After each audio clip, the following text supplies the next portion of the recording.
La grande métropole du nord de la France abrite une des communautés béninoises les plus dynamiques de la diaspora dans l'Hexagone. Voilà donc une excellente raison parmi tant d'autres pour que Lille accueille la première sortie extra-parisienne de la coordination Nouveau Départ Diaspora Bénin.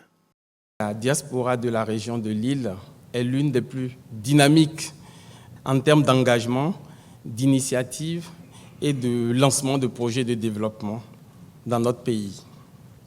C'est aussi à Lille qu'en janvier 2016 s'est tenue la première rencontre de présentation des projets de société des candidats pour l'élection de 2016. C'est donc logiquement que le choix de Lille a eu l'adhésion de tous les membres de la CNDDB pour le premier déplacement en dehors de Paris. Thème de la rencontre, le Bénin révélait un projet novateur, de l'audace des réformes structurantes à la visibilité des résultats. La santé, le tourisme, l'eau et l'éducation, les infrastructures et l'énergie, bref, les grands axes de l'action du gouvernement ont été explicités.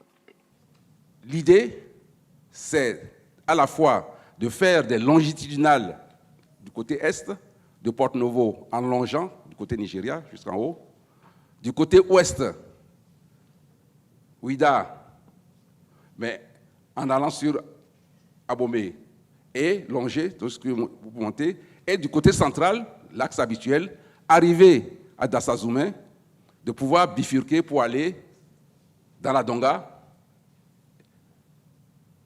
Et pour ce qui concerne le côté est, c'est-à-dire Porto-Novo, passer par Sakété, Pobé, et rejoindre Savé, pour pouvoir donc soit aller sur Dassa et continuer donc sur Parakou. Depuis 3 ans, des routes se font, la cantine scolaire est assurée, des enseignants sont recrutés, les salaires sont régulièrement payés et l'énergie est revenue. La croissance est soutenue. La confiance en la signature du Bénin est également validée par les partenaires techniques. Dans le milieu financier, on dirait que le Bénin est devenu bankable. La fameuse dame corruption, celle-là qui a la vie dure, qui ne meurt jamais, ben, elle a du mal désormais à recruter des candidats. Car si en France on dit que la peur du gendarme est le début de la sagesse, j'ai l'impression que désormais au Bénin, la crainte de la criette ramène le déviant économique au carrefour de la vertu. Le point sur la question des transferts des trésors du patrimoine béninois a également été abordé face à des participants globalement satisfaits des échanges. En octobre dernier, octobre 2019, il y a eu l'instauration d'un comité de gestion des sites et palais royaux d'Abomey pour travailler à préserver les sites classés au patrimoine mondial de l'UNESCO en 1992. Ensuite, en avril 2019, si je reviens un peu plus loin, il y a eu la validation par le chef de l'État de l'avant-projet définitif pour la construction du musée de l'Opopée des Amazones, quelqu'un en a parlé tout à l'heure, et des rois du Dahomey.